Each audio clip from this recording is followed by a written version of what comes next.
Hi guys, my name is Nidhi Bhatnagar and I welcome you all in this channel. So बच्चे आज हम क्या करने वाले हैं? आज हम करेंगे एनसीईआरटी की बुक क्लास 8 की एसएसटी की बुक से एक बहुत ही इंपॉर्टेंट चैप्टर के सॉल्यूशन। चैप्टर रहेगा हमारा the making of the national movement. ये चैप्टर जो है ना, ये समझ लो इस बुक का सबसे इंपॉर्टेंट चैप्टर है। The making of the national movement 1870s से लेकर 1947 तक, राइट। अब सबसे पहले हम करने वाले हैं इसके ऑब्जेक्टिव क्वेश्चंस को सॉल्व। तो चलो पढ़ते हैं कि करके इसके ऑब्जेक्टिव क्वेश्चन क्या कहते हैं। Congress adopted the aim of Purna 1929। Congress ने अडॉप्ट कर लिया था एम मतलब क्या होता है भाई, अगर कोई अपना एक लक्ष्य बना ले तो कांग्रेस का लक्ष्य क्या बन गया था, पूर्ण स्वराज कब बना, 1929 में, अंडर द प्रेसिडेंटशिप ऑफ, कौन थे प्रेसिडेंट उस समय, तो आंसर है, देखो आंसर्स तो आपके लिखे हुए भी हैं, ठीक है, बस हमें डिस्कस करने हैं जिससे हमें याद हो जाए यहाँ पर ये आंसर्स। तो हमारा पहला आंसर आता है पंडित जवाहरलाल नेहरू। पेन का साइज कर लेते हैं थोड़ा सा छोटा, बहुत ज़्यादा ही बड़ा हो रहा था। सुंदर सा कोई कलर ले लेते हैं, चलो पिंक कलर देखते हैं अभी भाई आ गया क्या, नहीं आ गया, आ गया जी। चलिए जी, तो पहला आंसर हमने लगा लिया है, हमारा क्या आंसर बन गया, पंडित जवाहरलाल नेहरू। ध्यान रखिएगा कांग्रेस ने अडॉप्ट किया था एम किस चीज़ का, पूर्ण स्वराज का, कौन से ईयर में किया था, which is again very important, 1929 में, ठीक है। प्रेसिडेंटशिप किसकी थी उस समय, पंडित जवाहरलाल नेहरू। नेक्स्ट क्वेश्चन आता है Muslim League was formed in Dhaka in. Muslim League जो थी वो फॉर्म हुई थी ढाका में, कब हुई थी, चलो जल्दी से देख लेते हैं इसका आंसर। तो सेकंड का आंसर आ रहा है हमारा बी, 1906, ठीक है, 1906 में। याद कर लेना है इसको, मुस्लिम लीग की स्पेलिंग को अच्छे से देख लेना। मुस्लिम लीग फॉर्म हुई थी कहाँ पर, ये इंपॉर्टेंट है, ढाका में हुई थी। कब हुई थी, 1906 में हुई थी। क्लियर हो गया। नेक्स्ट क्वेश्चन देखते हैं भाई, देखो 1905 में, 1905 में बंगाल वॉज पार्टीशन। आप सभी को पता होगा कि बंगाल का पार्टीशन हुआ था, यानी कि समझ लो अगर ये हमारा भारत है तो बंगाल को यहाँ से अलग कर दिया गया, एक पार्टीशन उसका कर दिया गया। सो बंगाल को जो पार्टीशन हुआ था बाय वायसराय, उस समय वायसराय देखो एक उपाधि है, ठीक है, एक पोजीशन है समझ लो। सो वायसराय कौन थे, तो आंसर इज लॉर्ड कर्जन थे, ठीक है। सो जब बंगाल का विभाजन हुआ, बड़ा इंपॉर्टेंट क्वेश्चन है ये, उस समय वायसराय कौन थे, लॉर्ड कर्जन थे। CURZON, CURZON। मैं इतना रिपीट इसलिए कर रही हूँ कि आप लोग अगर वीडियो सुने तो आपको आंसर्स ऐसे ही याद हो जाएं, ठीक है। चलो भाई नेक्स्ट क्वेश्चन देख लेते हैं हम। आप नेक्स्ट हमारा आ रहा है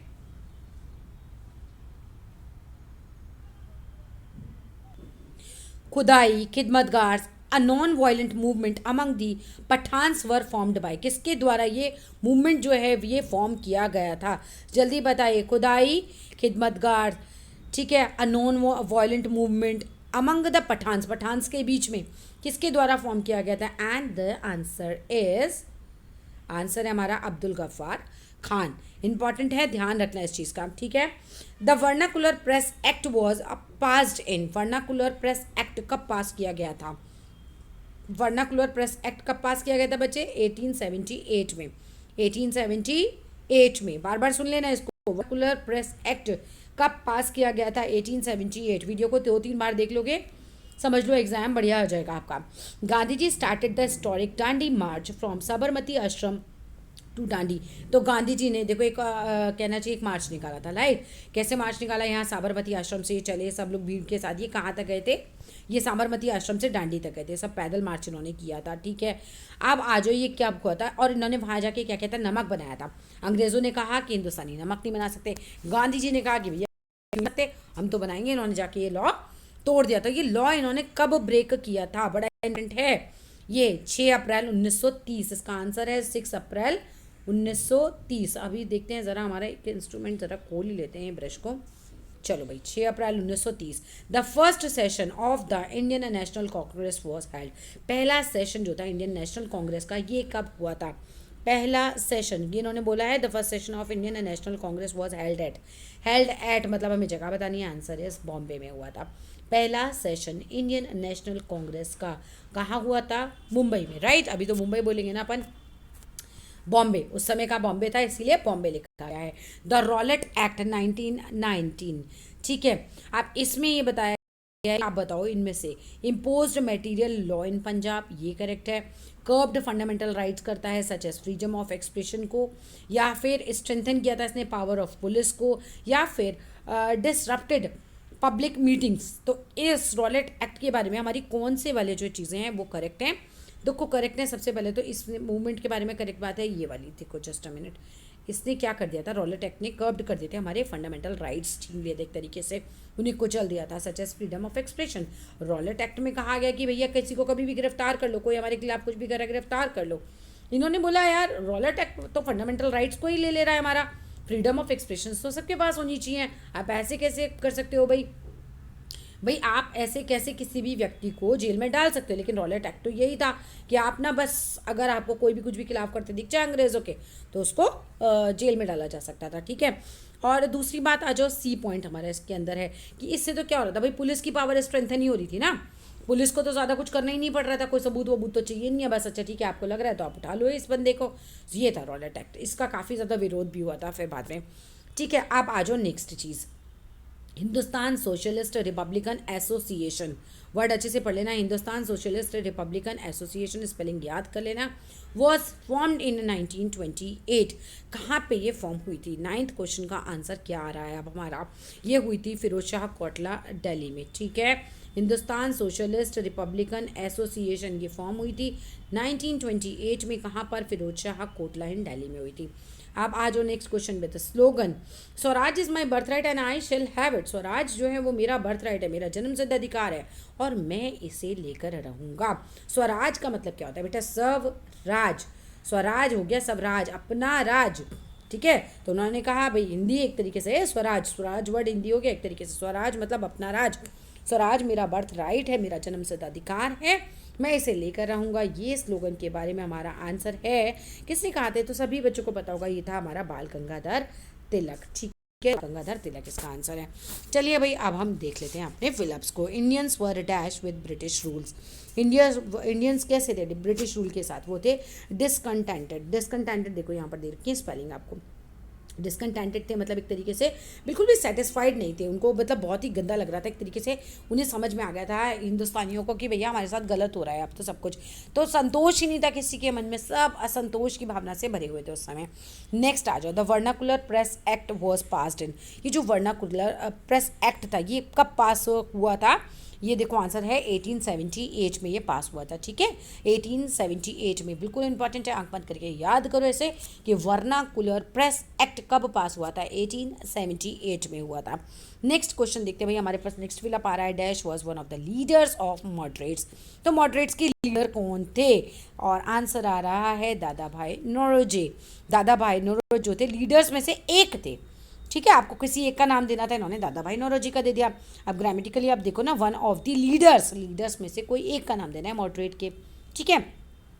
Tilak argued that people must fight for, Tilak ने आर्ग्यू किया कि लोगों को किसके लिए लड़ना चाहिए भैया, बाल गंगाधर तिलक किस चीज़ को कहते थे, स्वराज, स्वराज, स्वराज, तो स्वराज मेरा बर्थ राइट है, ठीक है, तो उससे कनेक्ट कर लेना कि बाल गंगाधर तिलक ने किस चीज़ के लिए आर्ग्यूमेंट किए थे, किस चीज़ के लिए आर्ग्यू कर रहे थे, वो लोगों से अर्ज कर रहे थे, एक तरीके से बोल रहे थे, अर्ज हो गया एक तरीके से कह रहे थे, आर्ग्यू भी नहीं कर रहे थे, ये एक तरीके से लोगों को समझा रहे थे, क्या कह रहे थे, फाइट करो किस चीज़ के लिए, अपने स्वराज के लिए। इन 1905 डैश पार्टीशन बंगाल, अब बहुत ही इंपॉर्टेंट है, बंगाल के विभाजन से रिलेटेड तो क्वेश्चन आप लोगों का आना ही आना है। तो 1905 में लॉर्ड सराय कौन थे हमारे, वायसराय कौन थे, सॉरी लॉर्ड कर्जन, वायसराय जो लॉर्ड कर्जन थे उन्होंने, ठीक है, तो यही आंसर है इसका, ठीक है, आंसर आप चाहो तो देख लेना, वायसराय कर्जन, राइट। नेक्स्ट आप देख सकते हैं, पॉज कर करके चाहो तो क्वेश्चन आंसर्स को लिख भी सकते हो आप अपने पास, ठीक है, बहुत अच्छे से याद हो जाएंगे अगर एक लिख लिया अपने हाथों से तो।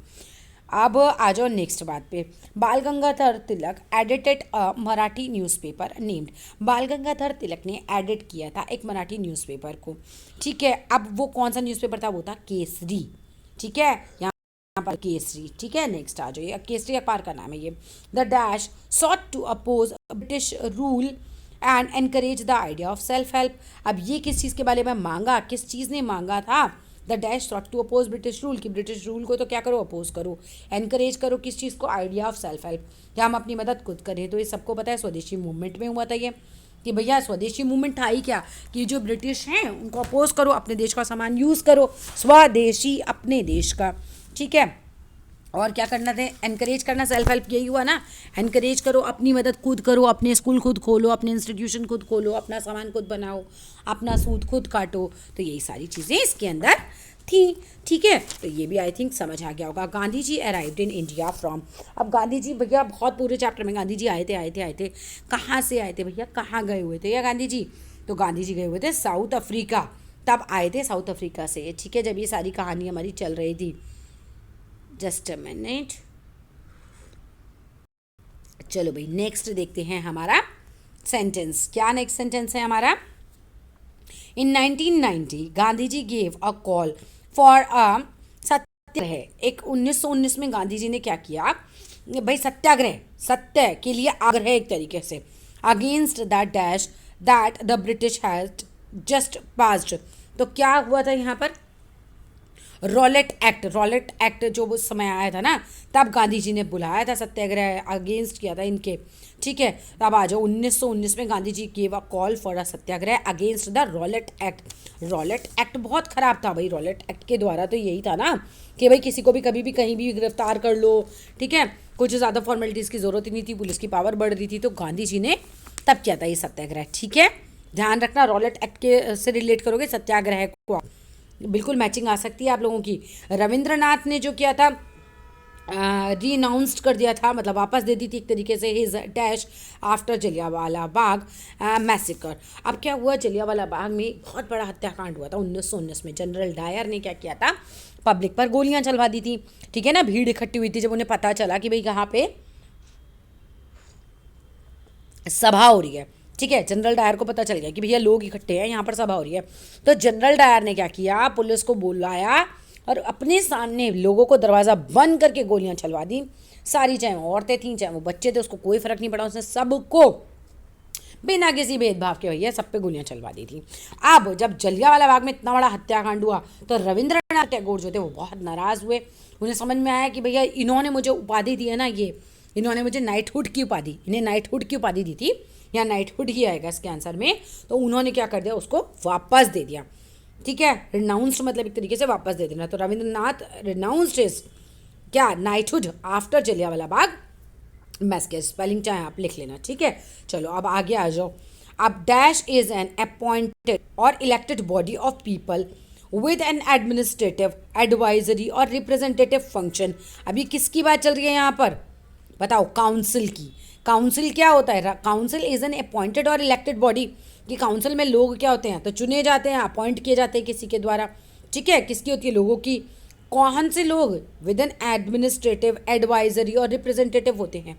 ठीक है, ये वाले फंक्शंस जो करते हैं भाई, ऑफिस वगैरह की जो एडमिनिस्ट्रेशन हमारे देश का संभाले, एडवाइजरी हो, जो सलाह देने वाले हमारे ग्रुप्स होते हैं, या फिर रिप्रेजेंटेटिव हों, ठीक है, उनके फंक्शंस को। ठीक है, नेक्स्ट आ जाओ भाई।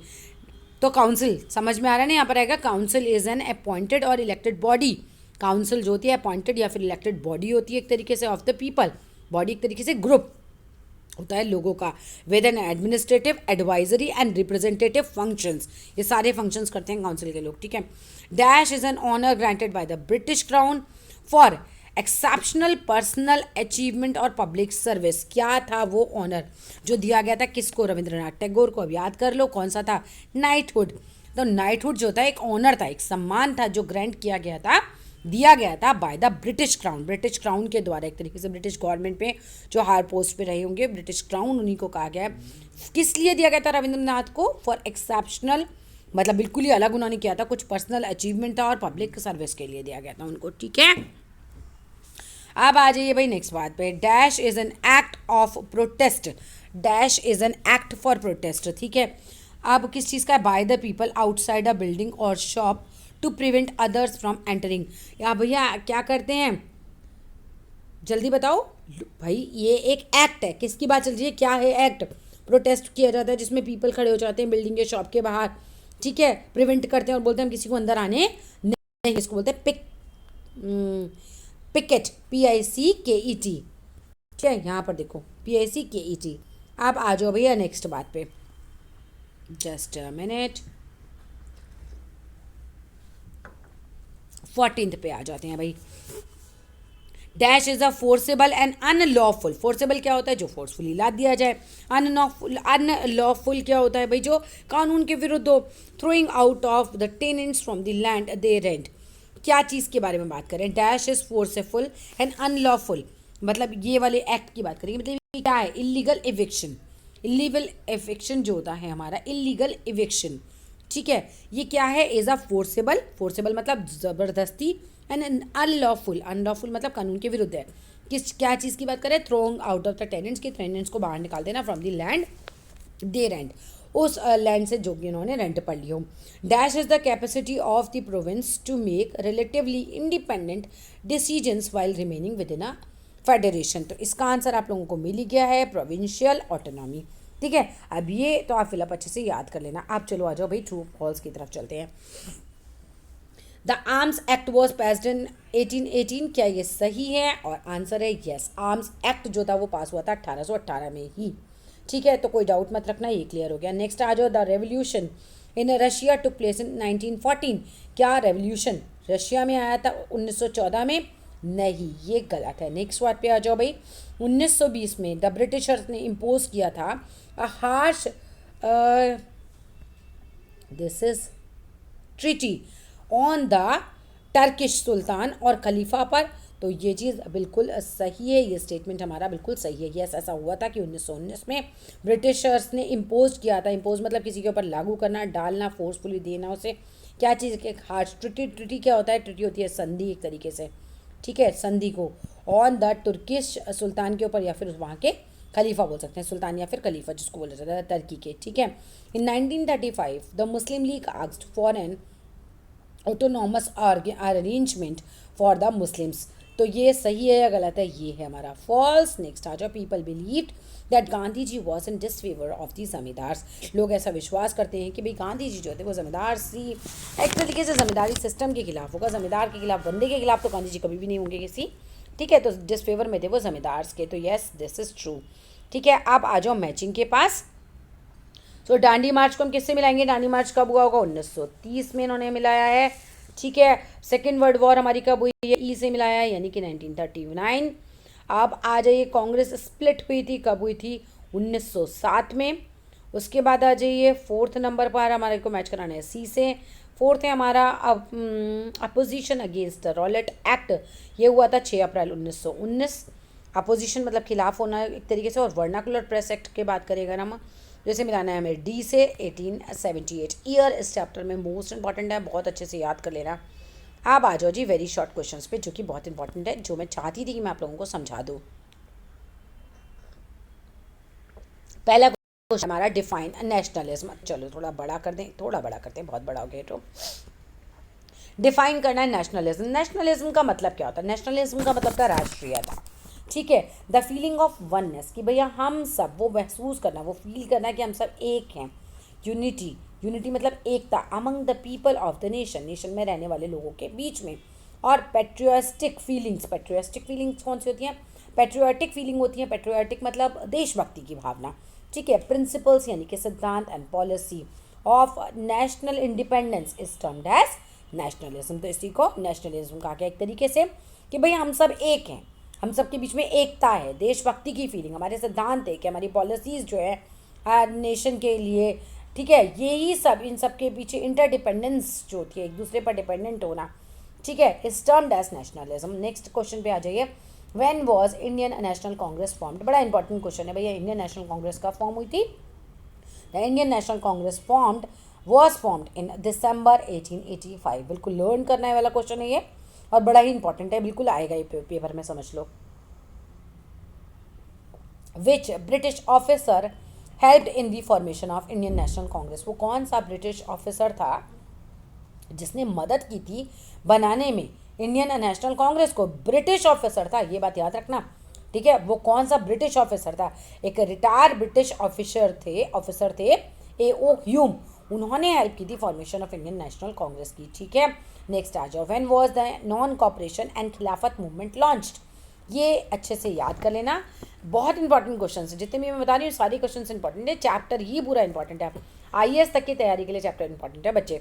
इन 1920 NCM यानी कि non cooperation movement and Khilafat movements जो थे वो दोनों के दोनों 1920 के हैं। 1920 में नॉन कॉपरेशन मूवमेंट भी था और खिलाफत मूवमेंट भी, दोनों ही लॉन्च 1920 में हुए थे, ठीक है।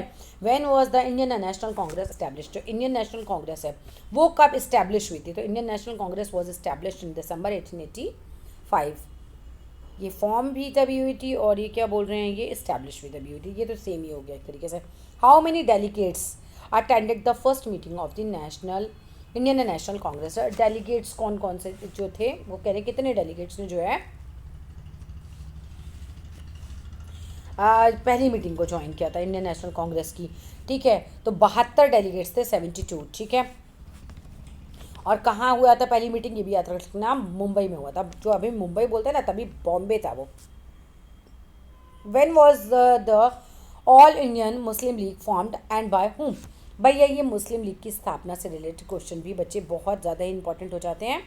तो अब आप देख लो कि भैया मुस्लिम लीग की स्थापना कब हुई थी, ठीक है, और कहाँ हुई थी। The all Indian Muslim League was formed at Dhaka in 1906 by the group of Muslim landlords. Landlord कौन होता है, जो ज़मीन का मालिक हो, एंड नवाब्स। ठीक है, तो मुस्लिम लैंडलॉर्ड्स और नवाब्स के द्वारा 1906 में ढाका में हुई थी मुस्लिम लीग की स्थापना। अब नेक्स्ट क्वेश्चन पे आ जाओ। When did the Congress split. Congress भी तो स्प्लिट हो गई थी, मॉडरेट्स है ना, अलग अलग लीडर्स हो गए थे उसके।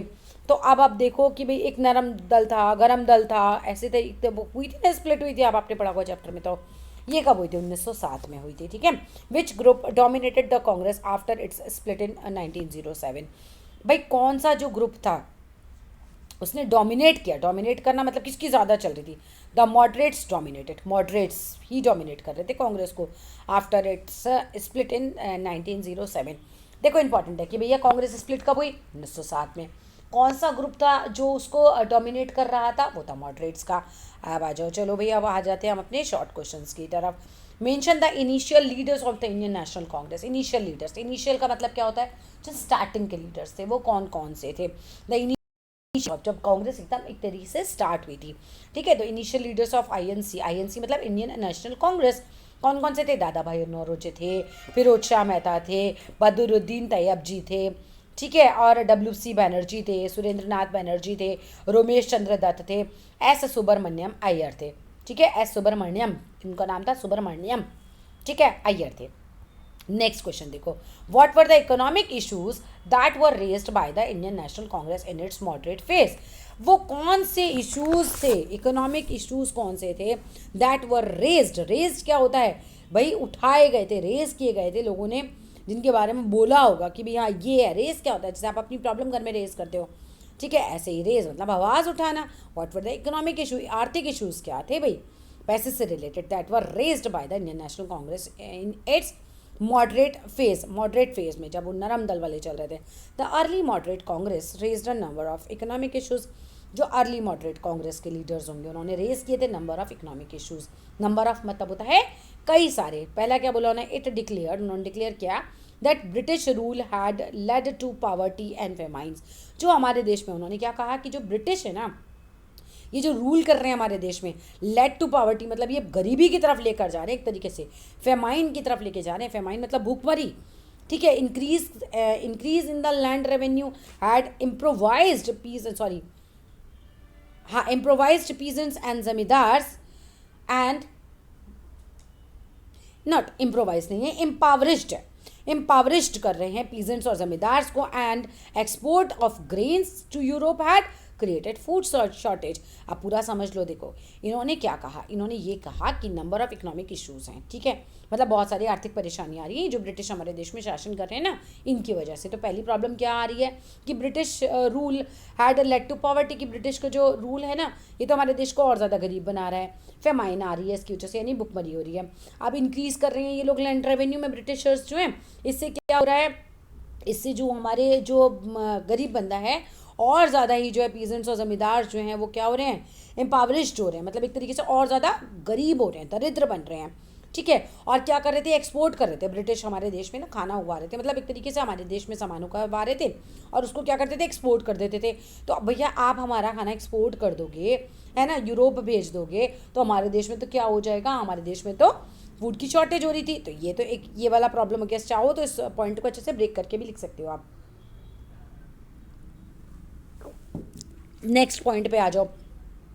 The Congress demanded reduction of revenue तो कांग्रेस की क्या डिमांड थी, डिमांडेड मतलब डिमांड की थी उन्होंने, रिडक्शन मतलब कमी करो भाई रेवेन्यू में, आप हर बात पे हम पे इतने ज़्यादा टैक्स लगाए दे रहे हो, हमारे पास इतने रेवेन्यू लगाए दे रहे हो, है ना, कट करो मिलिट्री एक्सपेंडिचर को, मिलिट्री पर बहुत ज़्यादा एक्सपेंड किया जाता था उस समय, उन्होंने कहा भाई कट करो, and more funds for irrigation. अब देखो पैसा तो सेम ही होता है ना, आप भर भर के पैसा जो मिलिट्री में लगाए जा रहे हो, मिलिट्री एक्सपेंडिचर करे जा रहे हो, भाई इधर देश की जो आम पब्लिक है वो भी तो भूखी मर रही है ना। उन्होंने कहा कि भैया इरिगेशन के लिए, सिंचाई के लिए पैसा दो, है ना, तब तो इतनी सुविधाएं थी नहीं जितनी आज हैं। तो ये सब चीज़ें थी, तो ये सारे जो इश्यूज थे इन्होंने मॉडरेट्स ने जो है वो उस समय रेज किए थे, उठाए थे, एक तरीके से बोला था इसके खिलाफ, इसके लिए। आप आ जाओ इधर यहाँ पर इस क्वेश्चन पे, what was the result of partition of Bengal, बहुत ही इंपॉर्टेंट है, कान के पट खोल के इसको सुन लेना, ठीक है। अब रिजल्ट क्या हुआ, पार्टीशन तो इन्होंने किया 1905 में, ठीक है, अब इन्होंने कर दिया, अपनी बात तो रख ली इन्होंने, ये तो चाह ही देते एक्चुअली, ये तो चाह रहे थे हिंदू मुस्लिम को किस तरीके से भिड़। अब इसका रिजल्ट क्या हुआ था, पार्टीशन ऑफ बंगाल ने क्या किया, इन्होंने किया इन्फ्यूरेटेड पीपल ऑल ओवर इंडिया, इन्फ्यूरेटेड करना मतलब एक तरीके से गुस्सा दिलाना, बहुत ज़्यादा क्रोध हो गया था लोगों के अंदर इस चीज़ में का कि भैया आप हमारा देश तोड़ रहे हो, पब्लिक को समझ आ रहा था ये।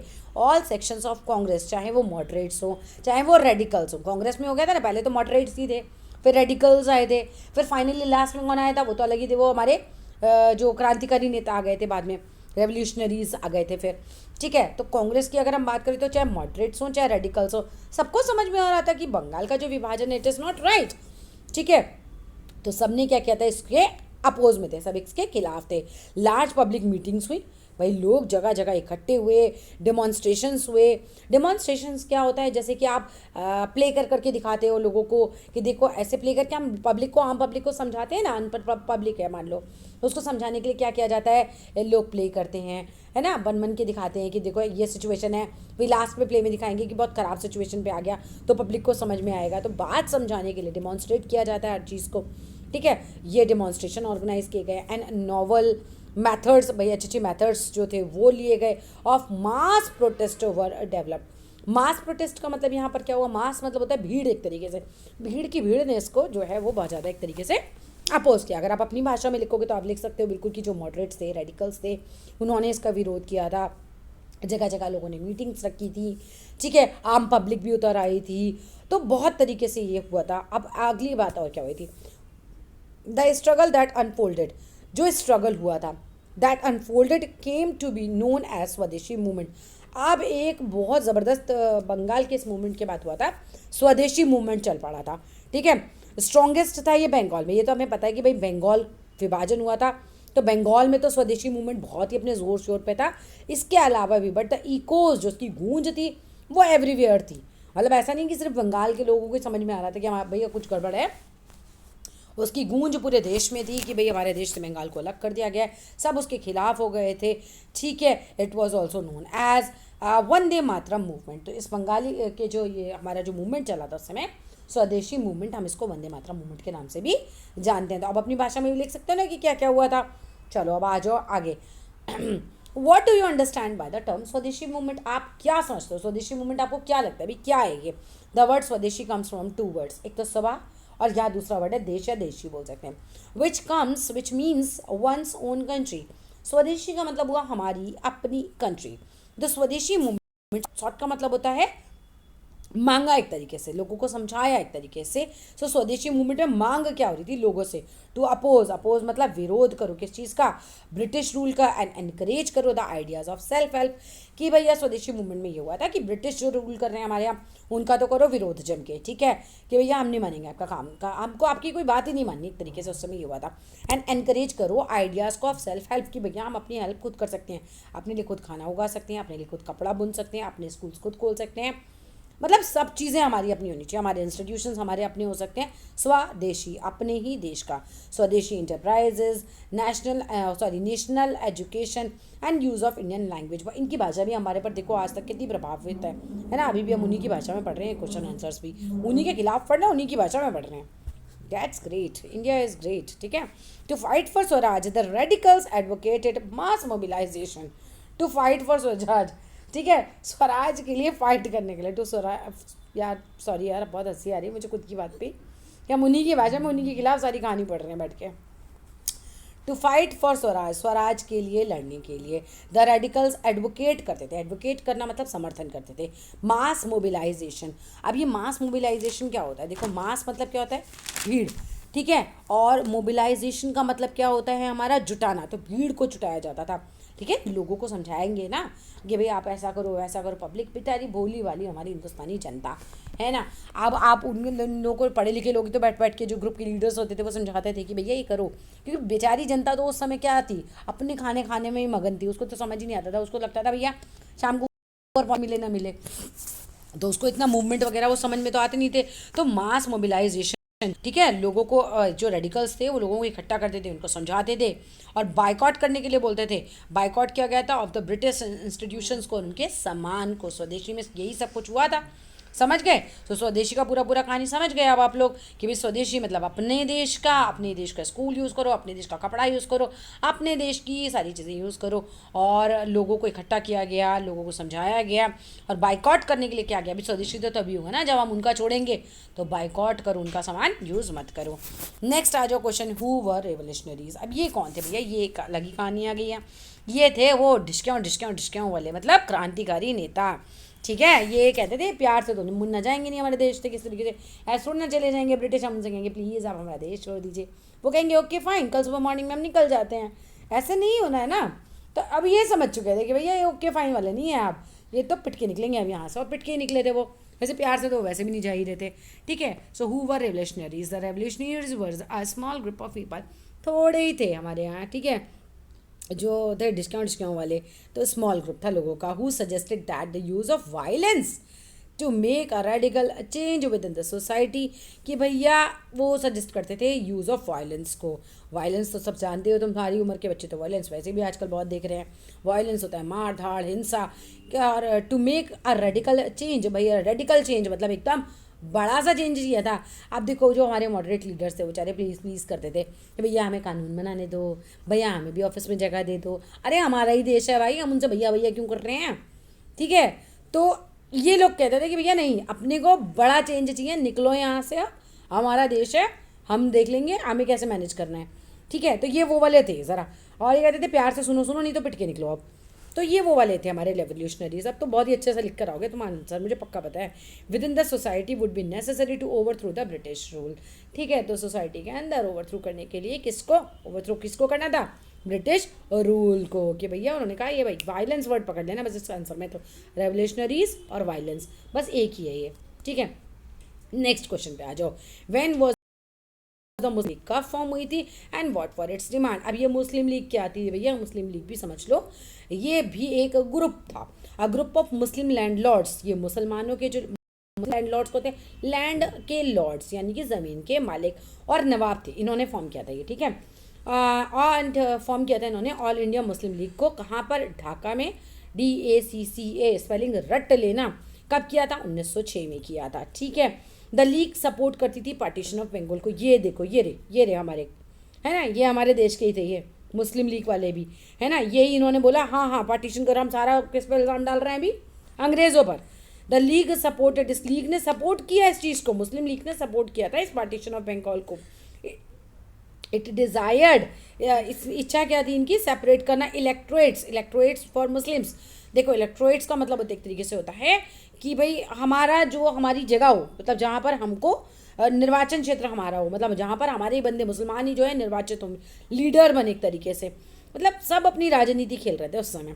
दिस डिमांड वॉज कंसाइडेड, अरे अंग्रेज तो बड़े खुश थे, अरे वाह तुम तो खुद ही कह रहे हो हमें अलग कर दो, है ना, तुम तो खुद ही आपस में तैयार हो लड़ने बढ़ने के लिए, तो ठीक है उन्होंने कंसाइड कर लिया, उन्होंने तो मान लिया, उन्होंने ठीक है हमें क्या प्रॉब्लम भाई अलग कर देते हैं, ठीक है। तो गवर्नमेंट ने 1906 में इस बात को बिल्कुल मान लिया।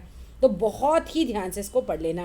When was the Muslim league formed, Muslim league कब फॉर्म हुई थी, 1906 में। कहाँ फॉर्म हुई थी, ढाका में। किसने फॉर्म की थी, मुस्लिम लैंडलॉर्ड्स ने और नवाब्स ने, ठीक है। और उनकी डिमांड क्या थी, देखो मुस्लिम लीग की डिमांड, देखो मुस्लिम लीग की डिमांड थी सेपरेट इलेक्ट्रोरेट्स, मतलब सेपरेट माने अलग, इलेक्ट्रोरेट्स माने निर्वाचन क्षेत्र। निर्वाचन क्षेत्र मतलब एक ऐसा क्षेत्र, एक ऐसी जगह, एक ऐसी भूमि जहाँ पे जो लीडर्स हों वो निर्वाचित मुसलमानों में से ही हों, ठीक है। और गवर्नमेंट को क्या मुसीबत थी भाई, या उन्होंने कहा हाँ ठीक है आपको चाहिए लीजिए, कर दिया उन्होंने अलग। अब व्हाट वाज रॉलेट एक्ट, एक रॉलेट एक्ट आया, बड़ा इंपॉर्टेंट है, बड़े ध्यान से समझना। Rowlatt act was introduced by the British in 1919, जब जलियांवाला बाग हत्याकांड हुआ था ना, ये उसी साल की कहानी है सारे। अकॉर्डिंग टू दिस, अब ये रॉलेट एक्ट कान के पट खोल के समझ लो ये क्या था। इसमें ये कहा गया कि एनी इंडियन, कोई भी भारतीय कुड बी अरेस्टेड, हम कभी भी अरेस्ट कर सकते हैं। हाँ भाई, इनका मन करेगा चाय पी रहे हैं, चलो 2 भारतीयों को अरेस्ट किया जाए, है ना, ये तो कभी भी अरेस्ट कर सकते थे without trial in the court of law. भैया कानून वानून की तो कोई ज़रूरत नहीं थी इनको। हम हिंदुस्तानियों के ऊपर देखो हिंदुस्तान में कितने जुल्म हो रहे थे, तभी तो हम एकदम खड़े हुए थे ना, फिर तो भैया डंडे चले थे फिर उस समय अच्छे वाले। ठीक है, तो रॉलेट एक्ट में क्या हुआ, बात समझ में आ गई ना, कि इंडियंस को कैसे भी अरेस्ट किया जाता था बिना ट्रायल के। ये हो गया था। द एक्ट कर्ब्ड कर रहे थे फंडामेंटल राइट्स को, कर्ब्ड करना एक तरीके से कुचलना। भैया स्वतंत्रता तो हमारा जन्मसिद्ध अधिकार है ना, जन्मसिद्ध अधिकार क्या, हम तो बाहर पिए हुए, कोई बीड़ी पी रहा है उसको बोले उठा लो इसे, ये लग रहा है 4 लोग ही खड़े हुए हैं बेचारे, वो आपस में अपने घर की प्रॉब्लम डिस्कस कर रहे हैं, लेकिन नहीं, उन्हें उठा लिया, बोले लग रहा है आप अंग्रेजों के खिलाफ कुछ कर रहे हैं, उठा लिया जो उन्हें। अब ये बहुत बुरा हाल हो गया था उस समय तो ये एक्ट जो था कर्ब्ड कर रहा था फंडामेंटल राइट्स को, such as a freedom of expression, मतलब आप अपनी बात ही नहीं रख सकते। आपने कहा स्कूल बेकार है, अंग्रेजों का स्कूल है, अच्छा चल बेटा जेल में चल, ठीक है। और स्ट्रेंथन कर रहे थे पुलिस की पावर को, पुलिस में अंग्रेजों के बहुत सारे आदमी थे, बोला डिस्काउंट। चलो भैया नेक्स्ट क्वेश्चन पे आ जाओ। बात तो बहुत अच्छे से समझ में आई होगी, पक्का यकीन है मुझे। Why did the nationalist leaders oppose कर रहे थे रॉलेट एक्ट को। आप रॉलेट एक्ट को क्यों कर रहे थे तो आप वैसे ही समझ गए होगे, है ना, मतलब ये तो बहुत ही सिंपल सी बात है। हमारे देश में अगर हमको कभी भी उठा देगा, कोई जेल में डाल देगा, तो हम क्या कहेंगे, अरे वाह आपने तो बहुत अच्छा काम किया, आपका तो जब मन करता है आप हमें अरेस्ट कर लेते हैं। अब भाई विरोध तो होना ही था, ठीक है। तो राष्ट्रवादी नेता थे, वो तो पढ़े लिखे थे, उन्हें समझ में आ रहा था। सो महात्मा गांधी है, मोहम्मद अली जिन्ना है, अदर जो लीडर्स थे, उन्होंने महसूस किया that the government had no right to restrict people's basic freedoms. Government को भैया कोई अधिकार नहीं है कि वो लोगों के जो बेसिक फ्रीडम के अधिकार हैं, है ना, 4 लोग बीड़ी पी रहे हैं, बीवी की बुराई कर रहे हैं, खड़े हो उसको अरेस्ट कर लो आप, हैं क्या आप तो ब्रिटिशर्स की बुराई कर रहे हो, ये तो मतलब हो ही नहीं सकता था ना। दे क्रिटिसाइज्ड द एक्ट एज, क्या उन्होंने क्या कहा, इसका नाम याद कर लेना, डेविलिश एंड टायरानिकल। अब ये डेविलिश क्या है भैया, ये राक्षसी है ना, ये तो मतलब एकदम राक्षसी कानून है। एंड टायरानिकल क्या होता है भैया, टायरानिकल होता है हमारा कौन सा होता है टायरानिकल भाई, बहुत ही भयंकर अत्याचारी, है ना, अत्याचार हो रहा था भैया हम पर तो एक तरीके से तो था ही ये भैया, अत्याचारी तो है। आप खड़े हो, आप उठा लिया, ठीक है, 4 पुलिस वाले आ रहे हैं गली में से, आपको देखा अच्छा बातें कर रहे हो, ओके चलो भाई जेल में आज चलो, तो ये हो रहा था, तो उसको विरोध तो होना ही था। तो चलो भैया नेक्स्ट क्वेश्चन देख लेते हैं। What were the effects of the Jallianwala Bagh massacre. अब ये मैसेकर, ठीक है, ये इसका क्या इफेक्ट हुआ, देखो ये तो बहुत ही दुखद घटना थी, सबको पता है कि जलियांवाला बाग में ना डिस्काउंट करके आपने इतने हज़ारों लोग मरवा दिए, तो इसका प्रभाव तो आना ही था। अब प्रभाव क्या आया, ऐसा तो होगा नहीं आपने मरवा दिया अगले दिन सब लोगों ने गुड मॉर्निंग ओके चलो फाइन है, ऐसा नहीं होना था। अब इसका तो बहुत ज़बरदस्त विरोध हुआ था। On learning about the massacre, जब पता चला ना कि भैया इतना खतरनाक, इन लोगों ने इतना घटिया काम किया था ना इन अंग्रेज़ों ने, मतलब कोई कैसे कर सकता है, कोई कैसे गोली चलवा सकता है, मतलब सोच के देखो तुम, जैसे जल्लाद थे ये लोग बिल्कुल, है ना। तो रविंद्रनाथ टैगोर ने अपना एक्सप्रेस किया, अपना पेन, अपना दुख। भैया बहुत बड़े आदमी थे, बहुत पढ़े लिखे आदमी थे रविंद्रनाथ टैगोर, है ना, बहुत समझदार थे। तो इन्होंने अपना दुख, अपना एंगर, ठीक है, कैसे व्यक्त किया था, इन्होंने क्या कर दिया, रिनाउंस कर दिया अपनी नाइटहुड की बात, है ना, रखो अपने पास अपनी उपाधि। मतलब एक तरफ तो तुम मेरे देश के आदमी मरवा रहे हो, है ना, मेरे देश की औरतें मरवा रहे हो, बच्चे मरवा रहे हो, मुझे उपाधि दे रहे हो, मुझे क्या सम्मान चाहिए तुमसे। उन्होंने कहा लो जी रखो वापस। ध्यान रखना बच्चे, जलियांवाला बाग हत्याकांड से आप जो हैं नाइटहुड की उपाधि रविन्द्रनाथ टैगोर की को मैच करेंगे, अगर मैचिंग आती है तो, ठीक है। स्वदेशी आंदोलन कब चला था हमारा, जब 1905 में बंगाल को विभाजित किया था। बंगाल विभाजित क्यों किया गया था, सबको समझ में आ रहा है ना। ये सो मुस्लिम लीग थी, इन्होंने डिमांड करी तो इन्होंने कहा हाँ कंसाइड कर लिया, इसको मान लेते हैं। फिर देखो इसका विरोध भी हो रहा है, पता नहीं क्या चल रहा था भाई उस समय। चलो भाई, what were the AIIMS of NCM and Khilafat movements. अब ये देखो पता नहीं कितने मूवमेंट है इस चैप्टर में, देखो अच्छे से समझ लेना, इस सबको मिक्स मत कर देना। पता चला जलियांवाला बाग हत्याकांड में तुमने बंगाल का विभाजन घुसा दिया, ठीक है। What were the AIIMS of NCM and Khilafat movements, तो इसके एम क्या था, है ना, इसका लक्ष्य क्या था। The aim of NCM and Khilafat movements were, क्या एम था। सबसे पहले तो इसने क्या कहा, इन्होंने कहा डिमांड फॉर स्वराज, भैया हमें अपना राज्य चाहिए, अपना राज्य चाहिए। And they wanted to reduce the wrongs committed against Punjab and Turkey, तो जो भी हो रहा था उसको रिड्यूस कराना चाहते थे पंजाब एंड टर्की में, ठीक है। नेक्स्ट क्वेश्चन पे आ जाओ भाई। When and why was the non cooperation movement withdrawal. अब कब और क्यों ये नॉन कॉपरेशन मूवमेंट किसने चलाया था? सबको पता है, महात्मा गांधी जी ने चलाया था। नॉन कॉपरेशन मूवमेंट क्या था? अंग्रेजों को कॉपरेट ही मत करो, है ना, बनाने उन्होंने कपड़ा, हम खरीदेंगे ही नहीं, अपने आप निकल जाएंगे, बेचेंगे किसे, है ना। हमारे यहाँ तो इतनी सारी जनता थी, इनका सामान बनाया हुआ खरीद लेती थी, तो इन्होंने कहा कॉपरेट ही मत करो, स्कूल खोलें, बच्चे बंद भेजो अपने, तो पढ़ाएगा ही नहीं कोई, तो मतलब बंदे भाग ही जाएंगे ना वापस यहाँ से। लेकिन एक कांड हुआ, ठीक है, एक कांड हुआ चोरा चोरी में। क्या हुआ, अब चलो पहले इसे पढ़ ही लेते हैं। Mahatma Gandhi was against violent movements. अपने को पता है कि भाई महात्मा गांधी जो थे वो वायलेंस के बहुत ज़्यादा एकदम खिलाफ थे, इनको बिल्कुल वायलेंस हिंसा तो बिल्कुल नहीं पसंद थी, ठीक है। ही एब्रप्टली, अचानक इन्होंने कॉल ऑफ कर दिया था एक तरीके से, मतलब समाप्त कर देना। कॉल्ड ऑफ का मतलब होता है समाप्त कर देना, मना कर देना, बिल्कुल वापस ले लेना। किस चीज़ को इन्होंने वापस लिया? नॉन कॉपरेशन मूवमेंट को। क्यों लिया इन्होंने? क्या हुआ था ऐसा? फरवरी 1922 में अ क्राउड ऑफ पीजेंट्स, भीड़ थी पीजेंट्स की, है ना, उन्होंने क्या किया, पीजेंट्स जो किसान वगैरह थे, इन्होंने सेट फायर मतलब आग लगा दी पुलिस स्टेशन में इन चोरा चोरी। अब देखो ये 1922 में जब इन्होंने आग लगा दी, तब गांधी जी ने कहा कि यार मैं उनसे कह रहा हूँ मत मारो हमारे हिंदुस्तानियों को, तुम खुद ही आग लगा के आ रहे हो, ठीक है, भी तुम्हारा साथ नहीं देना, मुझे भी नहीं कोई मूवमेंट वगैरह करना, होता है ना, मतलब आप एक तरफ समझा रहे हो हिंसा नहीं करना, हिंसा नहीं करना, हिंसा नहीं करना, और कुछ बंदे जा रहे हैं। अब सारे बंदे तो देखो गांधी जी के हिसाब से नहीं चल रहे थे ना, तो लगा दी उन्होंने आग। इन्होंने भी, गांधी जी ने भी अपना पूरा गुस्सा दिखाया। फिर इन्होंने क्या किया, चोरा चोरी कांड को आप ध्यान रखना, नॉन कॉपरेशन मूवमेंट वापस लेता गांधी जी ने उसके समय। चोरा चोरी कांड में क्या हुआ था, पुलिस ऑफिसर्स को जिंदा जला दिया गया था, ठीक है, ये अंग्रेज पुलिस ऑफिसर्स होंगे अंदर स्टेशन के। अब आ जाओ जी next question, how did the British expand its army? किस तरीके से ब्रिटिश ने एक्सपैंड की थी अपनी army during the war period? War period के समय, युद्ध के समय वो चल रहा था, वर्ल्ड वॉर वगैरह चल रहे होंगे, तो किस तरीके से एक्सपेंड करी थी अपनी आर्मी? हमारे बंदे भेज दिए होंगे भैया, और क्या करना था इन्होंने। चलो भैया देखते हैं आगे क्या किया था इन्होंने। हाँ, हमारा आंसर ऊपर चला गया, ये रहा। पीपल इन द विलेजेस वर, जो गाँव के लोग थे ना बेचारे, इनको प्रेशराइज किया टू सप्लाई करो soldiers for an alien cause, कि भैया कोई भी परेशानी आ रही है, कुछ भी आ रही है, तो इन्होंने क्या कहा कि प्रेशराइज कर रहे हैं, गाँव से भेजो, सोल्जर्स बनाओ लोगों को। A large number of soldiers were sent overseas, बहुत सारे जो सोल्जर्स थे उनको कहाँ भेज दिया गया था? समुद्र के पार, वो बर्मा वर्मा में लड़ने भेजा था ना। Many return after the war, जब बहुत सारे ये जो सोल्जर्स हैं ना, ये जब वॉर से लड़कर वापस आए विद एन अंडरस्टैंडिंग, तब इनके पास भी एक अंडरस्टैंडिंग आ गई थी, एक समझ आ गई किस चीज़ की, ऑफ द वेज उनकी इन विच जो इम्पेरलाइज्ड पावर्स जो थी हमारी, ठीक है, वह एक्सप्लॉइट कर रही थी the people in Asia and Africa. ये इम्पेरलाइज्ड पावर कौन थी भैया? ये जस्ट अ मिनट रुक जाओ भाई बच्चों, ये थी साम्राज्यवादी जो एक तरीके से पावर्स थी, उन्होंने वहाँ देखा होगा ना कि एक्सप्लॉइट हो रहे हैं लोग इससे एशिया एंड अफ्रीका में, तो इन्होंने भी डिज़ायर करी, जब ये लौटे तो इनकी भी इच्छा हुई किस चीज़ की, चलो भैया हम भी अब कॉलोनियल रूल जो हमारे देश में चल रहा है ना ब्रिटिश वगैरह का, हम भी उसे अपोज करेंगे, नहीं तो हमारी हालत भी ऐसी ही हो जाएगी, ठीक है, समझ में आ रहा है। चलो, people in villages were pressurised, तो सबसे पहले लोगों को, जो गांव के लोग थे उन्हें प्रेशराइज किया गया कि सप्लाई करिए आप सोल्जर्स को, किस लिए? एन अलाइन कॉज, कोई भी अलाइन मतलब नया कोई भी मतलब कारण हो तो उसके लिए। Large number of soldiers were sent overseas, बहुत सारे लोगों को ओवरसीज भेज दिया गया, समुद्र के पार युद्ध लड़ने भेज दिया हमारे यहाँ से। बहुत सारे जब लौट कर आए तो वो एक अंडरस्टैंडिंग के साथ लौट कर आए थे कि इन विच, जो उन्होंने समझा था कि साम्राज्यवादी जो पावर्स हैं वो एक्सप्लॉइट कर रही हैं एशिया में और अफ्रीका में लोगों को, और उनकी डिज़ायर थी, फिर उन्होंने अपनी इच्छा व्यक्त करी कॉलोनियल रूल को अपोज करने की। कॉलोनियल रूल किसका चल रहा था भैया? ब्रिटिश का, ठीक है ना।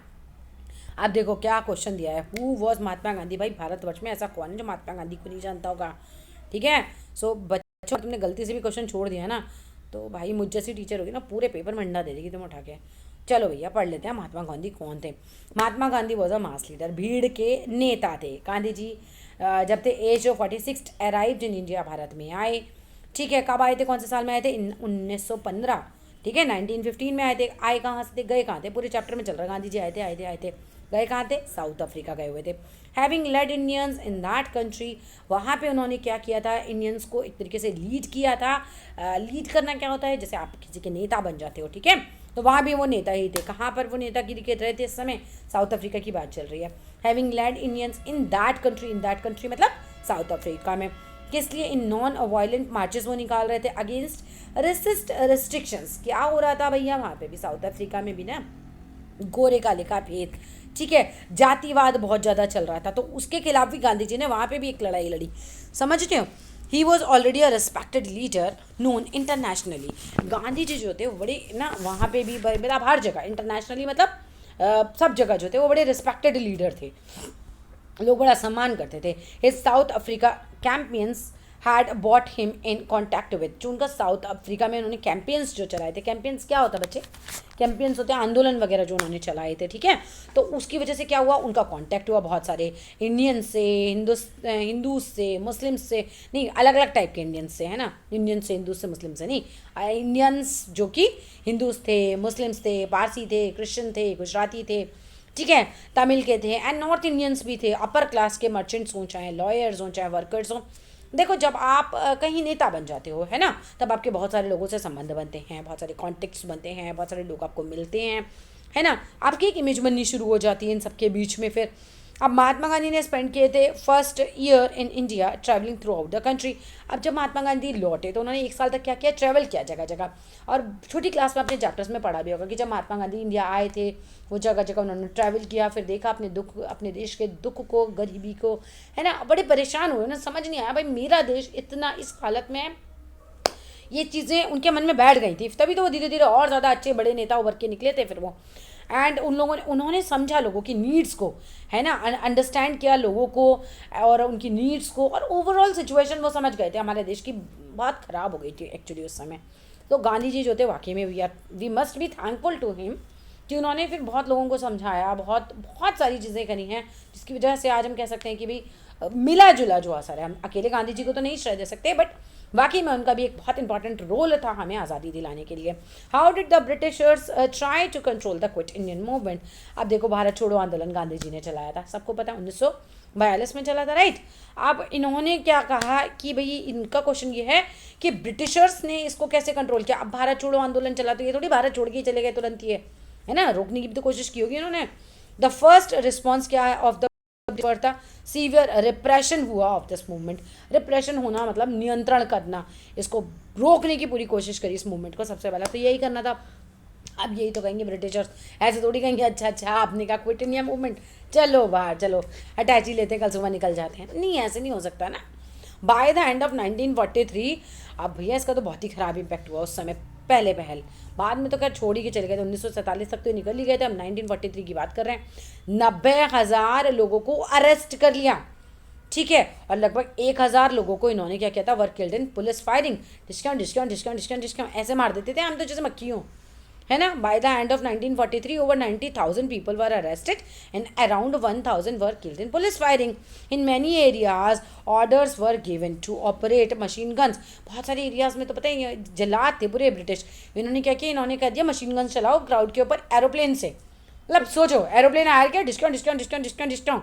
हम जैसे मॉस्किटो का वो मशीन लगा देते हैं ना, वो आप लाते हो ना, क्या बोलते हैं वो, बैडमिंटन, मच्छर मार देते हैं, या हमें ऐसे मार रहे थे उस समय, है ना। तो देखो बहुत बुरा हाल है। पढ़ो आगे।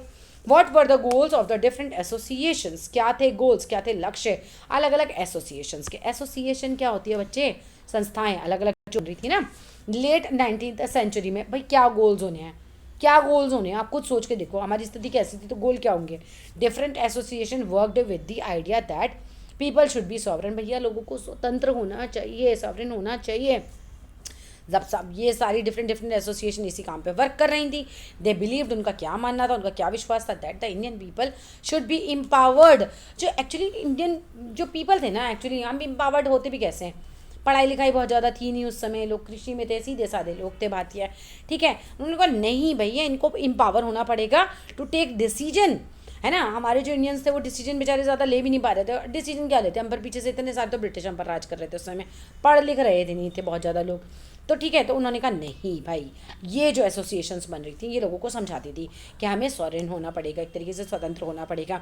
बिलीव करते थे कि भाई लोगों को शुड बी एम्पावर्ड, लोगों को एम्पावर होना पड़ेगा। एम्पावर होने का मतलब ये नहीं है कि आप 4 बादाम और 1 गिलास दूध पियोगे रोज़, मतलब आप जो है ना, ऐसा थोड़ी है कि हमने बोला चलो 1 किलो चिकन लाओ, एम्पावर होना है आज। अभी एम्पावर होने का मतलब होता है आप एजुकेट होइए, आप जो हैं अपनी दिमागी शक्तियाँ बढ़ाइए, आप अपने अंदर हिम्मत पैदा कीजिए टू टेक डिसीजंस, है ना। और रिगार्डिंग दियर अफेयर्स, मतलब हम अपने देश के लिए ही ना, पता है हम खुद ही डिसाइड नहीं कर पाते थे, हम अपने आप ही कुछ भी अच्छा अच्छा अंग्रेजों ने कहा है हम मानने जा रहे थे। बहुत सारे लोग तो ऐसे भी थे ना सीधे साधे से, ठीक है। तभी तो भाई वो हम पे 200 साल राज करके निकल लिए। Who were the founder leaders of the Indian National Congress and where did they come from? कौन थे लीडर्स इंडियन नेशनल कांग्रेस के? अब भी तो पढ़ा था हमने पीछे से, ठीक है। किताब वाले ने भी रिपीट कर दिया question, where did they come from, और ये आए कहाँ से थे, कहाँ से आएंगे, सब कहाँ से आते हैं भाई। The founder leaders of Indian National Congress were, नाम याद करो। फाउंडर मतलब कौन होता है, जिसने नींव रखी हो। कौन थे इंडियन नेशनल कांग्रेस के founder leaders? The founder leaders of Indian National Congress were Dadabhai Naoroji, Firoz Shah Mehta, Badruddin Tayyab जी। अरे बड़ा डिफिकल्ट नाम रखते हैं, इनके मम्मी पापा राम मोहन नाम रख देते, क्या बिगड़ जाता उनका। बदरुद्दीन तैयब जी, WC बनर्जी, होमेश चंद्र दत्त, S सुब्रमण्यम। अरे बाप रे, इनका नाम तो बहुत ही खतरनाक है। कहाँ क्या नाम है भैया इनका? S सुब्रमण्यम के आगे लगा लो अपना इरिमेनली, पता नहीं भैया क्या नाम है इनका, ठीक है। चलो भाई आ जाओ, क्वेश्चन नंबर है हमारा ये 16। चलिए जी, अब आ जाओ जी नेक्स्ट क्वेश्चन पे। ये अय्यर और मेनली अलग अलग होना चाहिए मेरे हिसाब से। S सुब्रमण्यम अय्यर है और ये मेनली अलग है, ये किताब वाले ने घुसा दिया एक के अंदर एक। अब आ जाओ जी, मेनली मतलब ये लीडर्स थे, है ना। हाँ, बेचारी का नाम खराब कर दिया, पिछले क्वेश्चन में चेक किया मैंने। आप they came from Bombay and Calcutta, ये आए कहाँ से थे? मुंबई और कलकत्ता से आए थे। ये बार बार मुंबई निकलता है, अभी मुंबई हो गया ना एक्चुअली। अब Naoroji was a businessman, ठीक है। तो नौरोजी थे, दादा भाई नौरोजी की बात चल रही है। तो ये कौन थे? ये थे एक बिजनेसमैन एंड पब्लिसिस्ट थे। देखो पब्लिसिस्ट हमारे देखो इतना आसान आसान सा हो गया आजकल, टीचर है, डॉक्टर है, इंजीनियर है, इन्हें पब्लिसिस्ट बनना था। पब्लिसिस्ट क्या होता है भाई? पत्रकार, ठीक है। सेटल्ड थे इन लंदन, लंदन में सेटल्ड थे ये। ही गाइडेड द यंगर नेशनलिस्ट, इन्होंने गाइड किया, इन्होंने समझाया यंगर नेशनलिस्ट को, राष्ट्रवादियों को, ठीक है। तो ये इनका काम रहा। एओ ह्यूम एक रिटायर्ड ब्रिटिश ऑफिशियल थे, है ना, वहाँ के अफसर थे, रिटायर ऑफिसर थे ब्रिटिश गवर्नमेंट के। वर्कड सिग्निफिकेंटली, सिग्निफिकेंटली क्या होता है? इन्होंने बड़ा महत्वपूर्ण इन्होंने काम किया था इन रीयूनाइटेड इंडियंस टुगेदर, भारतीयों को दोबारा से रीयूनाइट करने में। ये एओ ह्यूम का ना करेक्टर नहीं समझ में आ रहा मुझे भाई साहब। ये ब्रिटिश था और इंडियंस को रीयूनाइट करने में इन्होंने मदद की थी। बढ़िया है भाई, नमस्कार है आपको हमारा, जहाँ भी हैं आपके चरणों को प्रणाम। चलिए नेक्स्ट क्वेश्चन पे देखते हैं। What was the outcome of partition of Bengal? अब आउटकम क्या हुआ? अब आप हमारे देश का टुकड़ा टुकड़ा तोड़ दोगे तो आउटकम क्या होना था? देखो, द पार्टीशन ऑफ बंगाल ने infuriated people all over India, सारे के सारे क्रोधित हो गए। फिर क्वेश्चन रिपीट हो रहा है, ऑल सेक्शंस ऑफ कांग्रेस ने, चाहे वो मॉडरेट लीडर्स हो, चाहे वो रेडिकल्स हों, सब ने जो है इसको अपोज किया था। लार्ज पब्लिक मीटिंग्स हुई थी, डेमोन्स्ट्रेशंस दिए गए थे, ठीक है, वो ऑर्गेनाइज किए गए थे। अलग अलग मेथड्स जो थे प्रोटेस्ट के वो डेवलप हुए थे, है ना। कोई कैसे प्रोटेस्ट कर रहा था, कोई कैसे प्रोटेस्ट कर रहा था। एंड इट्स आउटकम जो आया, जो मेन लाइन है ना इस सेंटेंस में या इस आंसर की, वो था स्वदेशी मूवमेंट। ये सबसे बड़ा आउटकम आया था कि आपने बंगाल तोड़ा है ना, ठीक है बेटा, अब लो, अब खरीदवाओ हमसे अपना सामान, स्वदेशी खरीदेंगे। अब बैठो तुम घंटा भोपाला, है ना, बजाओ घंटी बैठ के पूजा में। चलो भैया नेक्स्ट क्वेश्चन देखिए जी। What were the goals of Muslim League in 1906? ये देखो यही थे, ये हमारे देश के हैं मुस्लिम लीग के जो लीडर्स थे, इनके गोल क्या थे 1906 में? इन्होंने कहा भैया अलग कर दो, यही थे गोल इनके, है ना। क्यों किया पता नहीं अलग।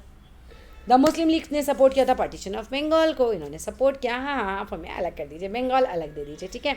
It demanded separate electorates. ये सारे क्वेश्चन ही रिपीट कर रहा है और हमें लग रहा है कितने सारे क्वेश्चन हैं, रिपीटेशन है बेटा, याद हो जाएंगे अब अच्छे से, ठीक है। इन्होंने कहा हमारा निर्वाचन क्षेत्र अलग होना चाहिए और मुस्लिम जो थे, सॉरी फॉर मुस्लिम्स के लिए, एंड कंसाइडेड बाय द गवर्नमेंट, अपनी भाषा में लिख देना भाई आसान सी, गवर्नमेंट जो थी एग्री हो गई थी 1909 में ये करने के लिए, ठीक है।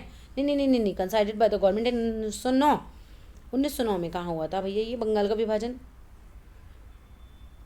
हो सकता है भैया कुछ मिस्टेक रही हो इसके अंदर। It wanted special favours for its own religious group minority peoples. Actually देखो ये मुस्लिम लीग वाले समझ रहे थे कि भैया हम ना थोड़े कम हैं, है ना, हम हैं थोड़े, तो हमारे को जो एक तरीके से हमारे को भी पावर मिल जाएंगी भी, हम भी अपने लीडर वीडर बन जाएंगे खुद ही। तो ये माइनॉरिटी पीपल कौन होते हैं? जो लोग संख्या में कम होते हैं, तो उनके लिए स्पेशल फेवर्स ये लोग चाहते थे। चलो भैया नेक्स्ट क्वेश्चन देखो। Write a short note on Lala Lajpat Rai.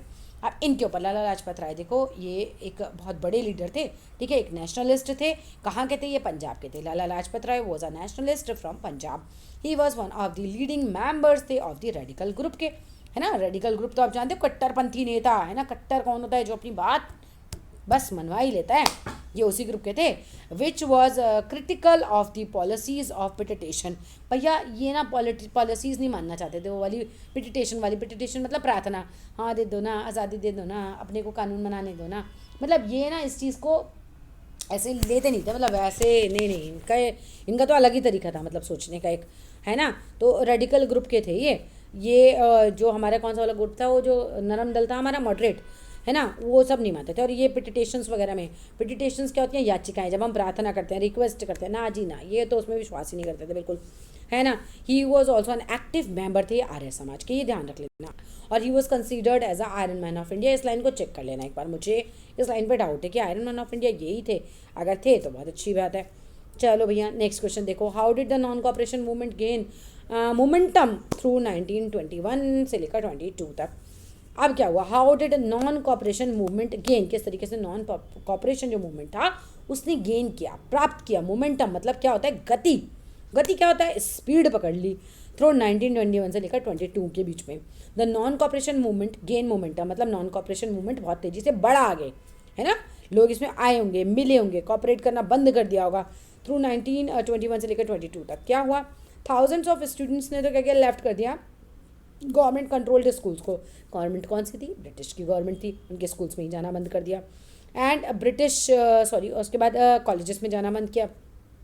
Many lawyers ने क्या किया, गेव अप कर दिया अपनी प्रैक्टिसेस, बोले हम वकालत ही नहीं करेंगे। अब दिला लो, अदालत में सजा किससे दिलवाओगे, बहुत सारे तो वकीलों ने अपनी वकालत छोड़ दी। ब्रिटिश टाइटल्स जो थे वो भी, जैसे नाइटहुड की उपाधि उन्होंने वापस दे दी थी रविंद्रनाथ टैगोर वगैरह ने, है ना, तो वो भी सरेंडर कर दी गई थी। और lit public bonfires of foreign clothes, क्या किया है, जो जो इनके कपड़े थे ना अंग्रेज़ों के, जो कंपनियों में बने थे, उसको इकट्ठा किया, सड़क पर आग लगा दी, लो जी ठिस के आऊँ। अब आप अंग्रेज तो समझ जाएंगे ना, आग लगता देख के, मुझे समझ नहीं आता मैंने खरीदी ले तो आग क्यों लगाई, अच्छा लगाई होगी, मतलब ये समझाने के लिए ना ब्रिटिश को कि भैया अब नहीं खरीदेंगे हम आगे से, अब की बार तुमने आग लगा दिया। वो आए थे ना अभी चीनी टीवी का विश्व वो करने के लिए, विरोध चीनी सामानों का जब हो रहा था, तो लोग अपने घर से टीवी उठा उठा के ला रहे थे, आग लगा रहे थे। भाई अब तो खरीद लिया, अब क्यों आग लगा रहे हो, चलो भाई आपकी मर्जी, आपका टीवी है। Large part of the country was on the edge of revolt. अरे बहुत ज़्यादा मजाक इसलिए करती हूँ आपके साथ, जिससे आप ना बैठे बैठे बोर ना हो जाओ ना, हिस्ट्री पढ़ते पढ़ते लोग बोर हो जाते हैं, ठीक है। सो जो बहुत बड़ा पार्ट था कंट्री का, उसमें हो गया था रिवॉल्ट। रिवॉल्ट मतलब विद्रोह। नेक्स्ट आ जाओ भाई, what were the revolutionary activities of Bhagat Singh. ये भगत सिंह जो थे, इनकी एक्टिविटी, ये क्रांतिकारी नेता थे, डिस्काउंट वाले, ठीक है। और इनके कमांडर्स के बारे में पूछा जा रहा है, what were the revolutionary activities of Bhagat Singh and his commanders. तो क्या थी, वर दे पनिश फॉर इट। ऑब्वियसली अगर आप क्रांतिकारी नेता थे तो भैया पनिश तो अंग्रेजों ने करना ही था। अब डिस्कस करना है इसके बारे में, चलो भैया डिस्कस कर लेते हैं।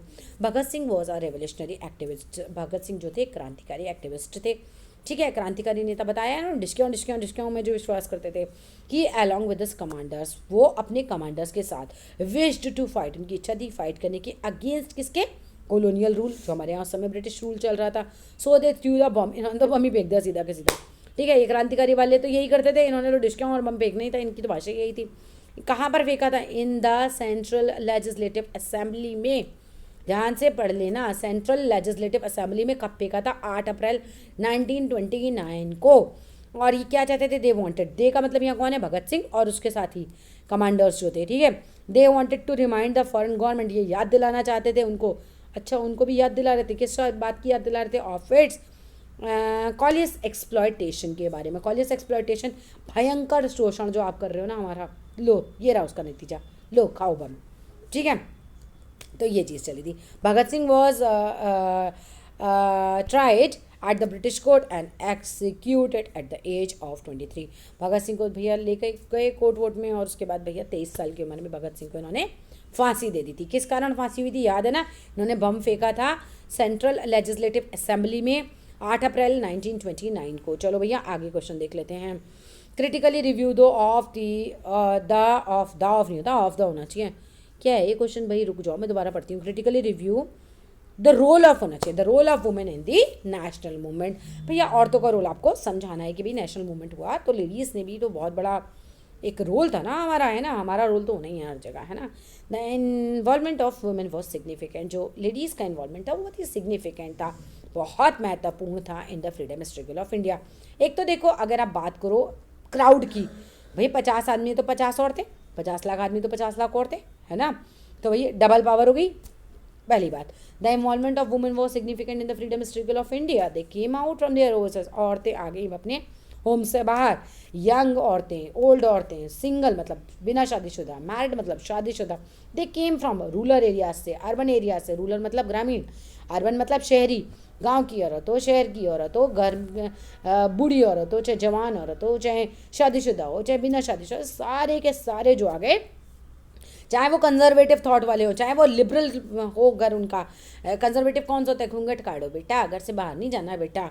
और लिबरल क्या होते हैं, हाँ ठीक है सब जॉब वॉब करने जा रहे हैं, तो मतलब कैसे भी थॉट सब के सब आ गए। इनका मतलब ये कि भाई हर प्रकार की औरतें आ गई अब इस मूवमेंट में, है ना, नेशनल मूवमेंट में। वुमेंस पार्टीशन जो था उनका, नहीं पार्टीशन याद आ रहा, वो जो पार्टिसिपेशन है ये बच्चों, वुमेन का जो पार्टिसिपेशन था गेव एन इम्पिटस। इम्पिटस का मतलब क्या होता है, अब इम्पिटस वर्ड का मतलब होता है, जस्ट अ मिनट